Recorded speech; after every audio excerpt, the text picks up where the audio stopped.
안녕하세요, 여러분. 아침밥 왔습니다. 오늘은 이제 드디어 마지막으로 바벨론에 대한 심판을 얘기합니다. 여러분, 예레미야가 52장까지 있는 거 아시죠? 우리 거의 이제 끝났어요. 다음 주면 이제 끝이 나는데 예레미야 애가까지 이렇게 끝이 날 텐데 우리 또 책거리 해야 될 것 같아요.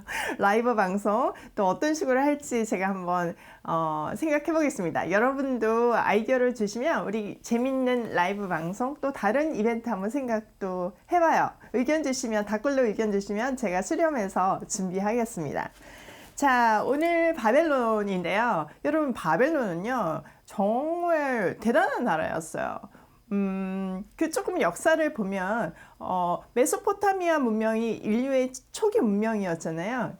메소포타미아 문명이 티그리스 강과 유프라테스 강을 중심으로 만들어진 문명인데, 이 바벨론이 이 유프라테스 강을 중심으로 만들어진 나라입니다. 고대 문명의 발상지로서 이미 BC 1700년경에 함무라비 법전이 이미 있었고요. 인쇄, 도장, 글씨 이런 것들이 너무나 발달한 나라였습니다. BC 600년경까지는 사실 예전의 영함만큼 그렇게 성장하지 못했다가 느부갓네살 왕, 지금 계속 등장하고 있는 느부갓네살 왕 때 완전히 최정점을 찍습니다. 바벨론은 도시 형태가 네모나게 생겼는데요. 그 외곽에 성벽이 두 겹으로 있었습니다. 그 성벽이 되게 유명했는데 그 성벽의 두께가 4m에 달았대요. 대단하죠. 그래서 그 견고한 성벽 때문에 그들은 굉장히 안전을 누렸고 그 성벽에 대한 의존도가 되게 높았습니다. 그런데 이 느부갓네살 왕 때 와서는 그 힘이 더 커진 거예요. 그 두 겹의 성벽뿐만 아니라 두 겹을 더 세웠습니다. 근데 이제는 그 두께를 4m가 아니라 8m까지 만들어서 그 위에 사두마차, 말 4마리가 끄는 그 마차가 달릴 정도로 굉장히 넓은 그런 성벽을 만들었고 그 길이도 약 27km에 달한다고 전해지고 있습니다. 게다가 느부갓네살은요, 자기 아내가 메대의 산악지대에서 시집을 온 거예요. 그러니까 이 평지에서 맨날 산을 그리워하는 거예요. 이 로맨티스트 느부갓네살은 아내를 위해서 인공산을 만들어줍니다. 거기에다가 여러 테마의 정원을 만들고 유프라테스 강에서 물을 끌어다가 그 산에다가 물을 댄 거예요. 그 기술은 정말 대단한 거였습니다. 그리고 그 인공산이 성 밖에서도 보일 정도였으니까 얼마나 큰 산이었겠어요. 그래서 나중에 그리스 사람들이 그걸 보고 이거는 세계 7대 불가사리 중 하나다 이렇게 감탄할 정도였으니까 그들의 문명은 정말 찬란했습니다. 그들은 문명을 이렇게 찬란하게 발전시키면서 뭘 의지했냐? 우상을 의지한 건 거죠. 그 나라의 위용에 맞게 그 신전을 7층으로 그 당시에 만들었대요. 그리고 전국에 53개의 그 신전이 있었으니까 정말 얼마나 대단하게 우상 숭배를 했는지도 알 수 있습니다. 그 위대한 나라가 하나님 손에서는 낙엽과 같은 정말 종이쪽처럼 그렇게 무너지고 찢어지는 것을 볼 수 있는데요. 한번 들어가서 보도록 하겠습니다. 1절 여호와께서 선지자 예레미야에게 바벨론과 갈대아 사람의 땅에 대하여 하신 말씀이니라. 너희는 나라들 가운데서 전파하라, 공포하라, 깃발을 세우라, 숨김없이 공포하여 이르라. 바벨론이 함락되고 벨이 수치를 당하여 무로닥이 무너지며 그 신상들은 수치를 당하며 우상들은 부스러진다 하라. 여러분, 지금 이 대단한 바벨론이 무너진다고 얘기를 하고 있는 건 거예요. 지금 바벨론의 포로로 잡혀가기도 전에 이 얘기를 하고 있는 건 거예요. 그러니까 하나님은 정말 역사의 주관자이심을 알려주는 거죠. 3절 이는 한 나라가 북쪽에서 나와서 그를 쳐서 그 땅으로 항폐하게 하여 그 가운데에 사는 자가 없게 할 것임이니라. 사람이나 짐승이 다 도망할 것임이니라. 여호와의 말씀이니라. 그때 이스라엘 자손이 돌아오며 유다 자손도 함께 돌아오되 그들이 울면서 그 길을 가며 그의 하나님 여호와께 구할 것이며 그들이 그 얼굴을 시온으로 향하여 그 길을 물으며 말하기를 너희는 오라 잊을 수 없는 영원한 언약으로 여호와의 연합하리라 하리라. 네, 그 위대한 바벨론이 무너진다는 얘기를 하면서 그 바벨론은 무너지지만 하나님의 언약은 신실하여서 70년 만에 돌아온다는 그 약속이 지켜진다는 겁니다. 이것은 바벨론의 무너짐과 관련이 있다는 건 거죠. 그래서 이 포로들이 돌아오는 거, 하나님의 영원한 언약으로 인해서 하나님과 다시 연합하게 된다는 것을 얘기하고 있습니다. 6절, 내 백성은 잃어버린 양떼로다. 그 목자들이 그들을 곁길로 가게 하여 산으로 돌이키게 하였으므로 그들이 산에서 언덕으로 돌아다니며 쉴 곳을 잊었도다. 그들을 만나는 자들은 그들을 삼키며 그의 대적은 말하기를 그들이 여호와 곧 의로운 처소시며 그의 조상들이 소망이신 여호와께 범죄하였음인즉 우리는 무죄하다 하였느니라. 너희는 바벨론 가운데에서 도망하라. 갈대아 사람의 땅에서 나오라. 양떼에 앞서가는 숫염소 같이 하라. 보라, 내가 큰 민족의 무리를 북쪽에서 올라오게 하여 바벨론을 대항하게 하리니 그들이 대열을 버리고 쳐서 정복할 것이라. 그들의 화살은 노련한 용사의 화살 같아서 허공을 치지 아니하리라. 갈대아가 약탈을 당할 것이라. 그는 약탈하는 자마다 만족하리라. 여호와의 말씀이니라. 네, 지금 그 이스라엘의 범죄로 인해서 바벨론을 망했지만 바벨론도 결국은 하나님 손에서 망한다는 겁니다. 이스라엘이 충분히 벌을 받고 나면 바벨론에서 나올 건데 그때 나오라는 사인이 주어지면 정말 뛰쳐나오라는 건 거예요. 지금 8절에 그 이미지를 주잖아요. 우리의 갇힌 양들이 있는데 문이 딱 열리면 막 때려지어서 나오잖아요. 그 앞에 빠른 숫염소가 이렇게 뛰쳐나오고 그걸 따라서 쭉 나오잖아요. 그 모습처럼 빨리 나오라. 은혜의 약속을 붙들고 빨리 나오라. 이 얘기를 하는 겁니다. 그러면서 반드시 갈대아가 절대로 무너질 것 같지 않은 바벨론이 무너질 거다. 이 얘기를 하고 계십니다.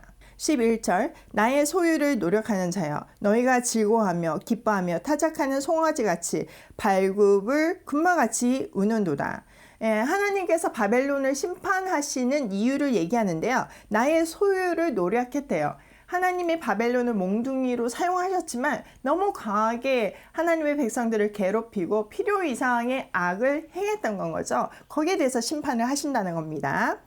12절, 그러므로 너희의 어머니가 큰 수치를 당하리라. 너희를 낳은 자가 치욕을 당하리라. 보라, 그가 나라들 가운데의 마지막과 강야의 마른 땅과 거친 계곡이 될 것이며 여호와의 진노로 말미암아 주민이 없어져 완전히 황무지가 될 것이라. 바벨론을 지나가는 자마다 그 모든 재난에 놀라며 탄식하리로다. 바벨론을 둘러 대열을 버리고 활을 당기는 모든 자여 화살을 아끼지 말고 쏘라. 그가 여호와께 범죄하였음이니라. 그 주위에서 고함을 지르리로다. 그가 항복하였고 그 요새는 무너졌고 그 성벽은 허물어졌으니 이는 여호와께서 그가 행하는 대로 그에게 내리시는 보복이라. 그가 행하는 대로 그에게 갚으시리로다. 네, 여기까지 보면요. 하나님께서 바벨론이 하나님의 소유를 노력해서 지금 이 벌을 주시는데 망하게 하시는데 뒤에 보니까 15절에 그가 행한 대로 그 벌을 받을 거라는 거예요. 그들이 잔혹하게 했던 것처럼 그들의 적들이 그들에게 잔혹하게 대할 것이라는 것을 얘기하고 있습니다. 자, 16절. 파종하는 자와 추수 때에 낫을 잡은 자를 바벨론에서 끊어버리라. 사람이 그 압박하는 칼을 두려워하여 각기 동족으로 돌아가며 고향으로 도망하리라. 네, 땅에서 추수하는 사람이 끊어지면 양식이 끊어진다는 거죠. 그러면 얼마나 환란이 있겠습니까? 예, 그런 상황이 앞으로 온다는 겁니다. 공의의 하나님께서 분명히 벌에 대한 심판을 하신다는 것을 얘기하고 있습니다. 반면 이스라엘은 돌아온다는 메시지를 주고 있는 거죠. 17절, 이스라엘은 흩어진 양이라 사자들이 그를 따르도다. 처음에는 아수르 왕이 먹었고 다음에는 바벨론의 느부갓네살 왕이 그의 뼈를 꺾도다. 네, 앞에 보니까 아수르 왕이 먼저 잡아먹었고 뼈가 나왔잖아요. 그것마저도 바벨론 왕이 다 아작아작 다 먹어버렸다는 겁니다. 자, 18절, 그러므로 만군의 여호와 이스라엘의 하나님이 이와 같이 말하노라. 보라, 내가 아수르의 왕을 벌한 것 같이 바벨론의 왕과 그 땅을 벌하고 이스라엘은 다시 그의 목장으로 돌아가리라. 그가 갈멜과 바산에서 양을 기를 것이며 그의 마음이 에브라임과 길르앗 산에서 만족하리라. 여호와의 말씀이니라. 그날 그때에는 이스라엘의 죄악을 찾을지라도 없겠고 유다의 죄를 찾을지라도 찾아내지 못하리니 이는 내가 남긴 자를 용서할 것임이니라. 네, 그들이 정말 고통을 당하고 처참하게 벌을 받았지만 하나님은 이제 그의 대적들을 벌하시고 자기의 백성 이스라엘을 용서하실 것이라는 것을 말씀해 주시고 계십니다. 그러니까 20절에 보니까 그날 그때 이제 용서하는 때 이제 때가 차면 70년이 차면 그들에게서 죄악을 찾을 수 없겠고 하나님께서 그의 남은 자들을 그의 남긴 자들을 용서하실 것이다. 그들의 죄를 완전히 씻겨주실 거다. 이런 약속을 하시는 거죠. 자, 21절부터는 다시 바벨론의 심판에 대해서 얘기하고 있습니다. 이는 여호와의 말씀이니라. 너희는 올라가서 무라다임의 땅을 치며 그곳의 주민을 쳐서 진멸하되 내가 너희에게 명령한 대로 다하라. 그 땅에 싸움의 소리와 큰 파멸이 있으리라. 온 세계의 망치가 어찌 그리 꺾여 부서졌는고 바벨론이 어찌 그리 나라들 가운데에서 항무지가 되었는고 바벨론아 내가 너를 잡으려고 올무를 놓았더니 내가 깨닫지 못하여 걸렸고 내가 여호와와 싸웠으므로 발각되어 잡혔도다. 네, 지금 앞으로 계속 그 바벨론을 진멸하게 될 것이라고 그러는데 하나님께서 바벨론을 망치로 쓰셨다는 표현을 계속 하셨잖아요. 근데 여기에도 딱 그렇게 23절에 온 세계의 망치였어요. 하나님이 벌을 주는 망치로 사용했던 바벨론이 너 어쩌다가 지금 이렇게 항무지가 되었냐 이렇게 얘기하시는 겁니다. 그러면서 24절에 그렇게 된 이유가 네가 여호와랑 싸워서 그랬다는 건 거예요. 나중에 보면 정말 하나님을 대적하는 행동들을 너무 많이 하잖아요. 그렇게 여호와랑 싸우니까 망할 수밖에 없다는 겁니다. 자, 25절 여호와께서 그의 변기창을 열고 분노의 무기를 꺼내문 주 만군의 여호와께서 갈대아 사람의 땅에 행할 일이 있음이라. 먼 곳에 있는 너희는 와서 그를 치고 그의 곡간을 열고 그것을 곡식 더미처럼 쌓아 올려라. 그를 진멸하고 남기지 말라. 그의 향소를 다 죽이라. 그를 도살하려 내려보내라. 그들에게 하있도다. 그들의 날 그 벌 받는 때가 이르렀음이로다. 바벨론 땅에서 도피하는 자의 소리여 시온에서 우리 하나님 여호와의 보복하시는 것 그의 성전에 보복하시는 것을 선포하는 소리로다. 예, 갈대아를 치기 위해서 하나님의 변기창이 열렸고 분노의 무기가 꺼내 들렸다는 겁니다. 그 전에 앞부분에 보면 아무도 바벨론을 이길 자가 없다고 얘기하시는 거죠. 하나님이 그렇게 막강한 파워를 주셨어요. 망치로 쓰시기 위해서 막강한 파워를 주셨는데 그것을 제대로 사용하지 못했을 때, 그 망치를 드신 분을 인정하지 않았을 때, 그 망치가 스스로가 잘났다고 교만해져 가지고 결국은 망치 든 사람을 조롱했을 때 하나님은 이런 심판, 완전 진멸당하는 심판을 하신다는 겁니다. 자, 29절 할 쏘는 자를 바벨론에 소집하라. 활을 당기는 자여 그 사면으로 진을 쳐서 피하는 자가 없게 하라. 그가 일한 대로 갚고 그가 행한 대로 그에게 갚으라. 그가 이스라엘의 거룩한 자 여호와를 향하여 교만하였음이니라. 네, 분명히 밝히고 있죠. 그들을 계속 행한 대로 갚게 하는 이유가 하나님께 교만했다는 겁니다. 자, 30절 그러므로 그날의 장정들이 그 거리에서 엎드러지겠고 군사들이 멸절되리라. 여호와의 말씀이니라. 주 만군의 여호와의 말씀이니라. 교만한 자여 보라 내가 너를 대적하리니 너의 날 곧 내가 너를 벌할 때가 이르렀음이니라. 교만한 자가 걸려 넘어지겠고 그를 일으킬 자가 없을 것이며 내가 그의 성읍들에 불을 지르리라. 그의 주위에 있는 것을 다 삼키리라. 네, 하나님은 계속 반복해서 바벨론이 교만하다고 얘기하고 있습니다. 교만하기 때문에 그에게 벌을 내리시는데 그것을 막을 자가 없다는 겁니다. 마치 바벨론이 그렇게 급속 성장을 하게끔 힘을 주신 하나님께서 급속하게 망하게 하시는데 그것을 막을 자가 없다는 겁니다. 33절 만군의 여호와께서 이와 같이 말씀하시니라. 이스라엘의 자손과 유다 자손이 함께 학대를 받는도다. 그들을 사로잡은 자는 다 그들을 붙들고 놓아주지 아니하리라. 그들의 구원자는 강하니 그의 이름은 만군의 여호와라. 반드시 그들 때문에 싸우시리니 그 땅에 평안을 주고 바벨론 주민은 불안하게 하리라. 주의 백성들을 괴롭히고 사로잡아갔던 바벨론은 영원하지 않지만 하나님, 그들의 구원자 하나님은 너무나 강하시다는 거예요. 세상의 통치자 같이 느껴졌던 바벨론보다 훨씬 강하시고, 그래서 그 바벨론을 망하게 하실 수 있는 분이라는 것을 얘기하고 있는 거죠. 35절 여호와의 말씀이니라. 칼이 갈대아인의 위에와 바벨론 주민의 위에와 그 고관들과 지혜로운 자의 위에 떨어지리라. 칼이 자랑하는 자의 위에 떨어지리니 그들이 어리석게 될 것이며 칼이 용사 위에 떨어지리니 그들이 놀랄 것이며 칼이 그들의 말들과 병거들과 그들 중에 있는 여러 민족 위에 떨어지리니 그들이 여인같이 될 것이며 칼이 보물 위에 떨어지리니 그것이 약탈되리라. 그들이 칼로 승리했잖아요. 근데 그들의 장점, 그들의 힘, 그들의 자랑이었던 그 칼이 그들의 모든 소유, 그들의 어떤 파워, 그들의 삶의 기반, 그런 것들을 이제는 무너뜨린다는 겁니다.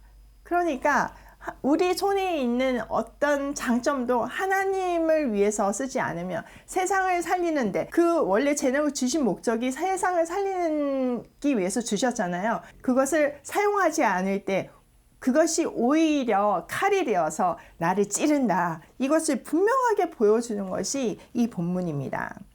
38절 가뭄이 무리에 내리어 그것을 말리리니 이는 그 땅이 조각한 신상의 땅이요 그들은 무서운 것을 보고 실성하였음이니라. 그러므로 사막의 짐승들이 승냥이와 함께 거기에 살겠고 타조도 그 가운데 살 것이요 영원히 주민이 없으며 대대에 살 자가 없으리라. 여호와의 말씀이니라. 하나님께서 소돔과 고모라와 그 이웃 성읍들을 뒤엎었듯이 거기에 사는 사람이 없게 하며 그 가운데서 머물러 사는 사람이 아무도 없게 하시리라.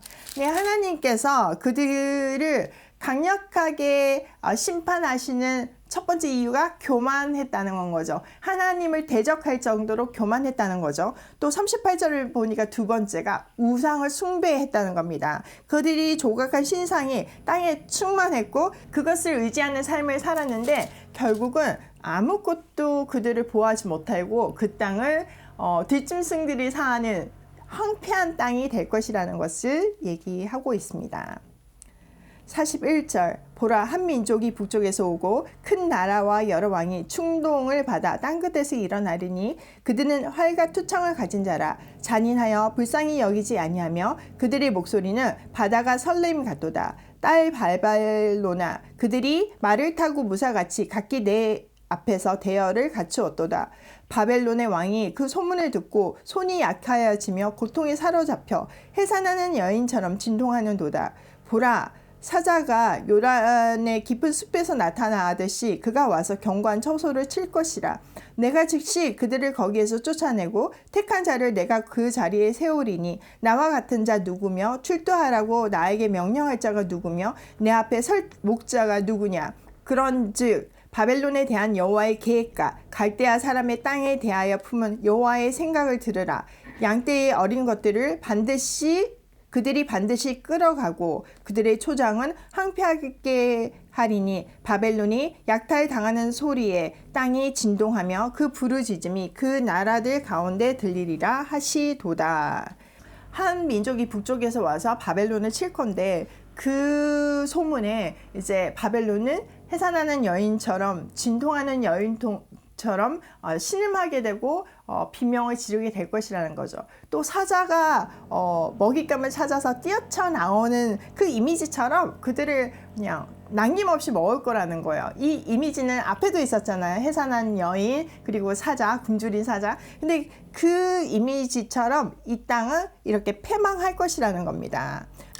이 모든 것이 하나님의 계획이고 하나님의 생각이기 때문에 이것은 반드시 성취될 것이라는 것을 얘기하고 있습니다.